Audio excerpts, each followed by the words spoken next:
তুমি যদি জানতে চাও তোমার আধার কার্ডের সাথে কোন ব্যাঙ্ক অ্যাকাউন্টের লিঙ্ক রয়েছে, তাহলে তুমি নিজেই বাড়িতে বসে জানতে পারবে।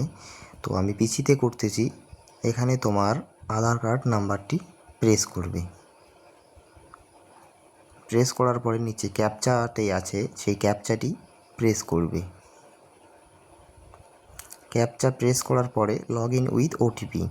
তো তোমার আধার কার্ডের সাথে যে মোবাইল নাম্বারটি লিঙ্ক আছে সেই নাম্বারে 6 ডিজিটের একটা ওটিপি যাবে।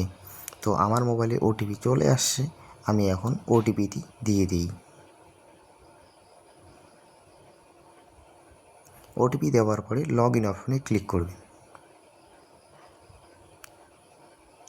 লগ ইন হওয়ার পর এখানে অনেক অপশন আছে, ঠিক আছে। তার মধ্যে ব্যাঙ্ক সিডিং স্ট্যাটাস, এইটাতে ক্লিক করুন।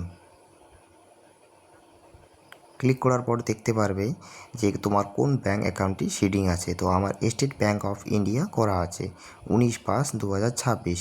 আমি এর মধ্যেই ডিবিটি লিঙ্ক করে নিয়েছিলাম, তার জন্য ডেট দেখাচ্ছে।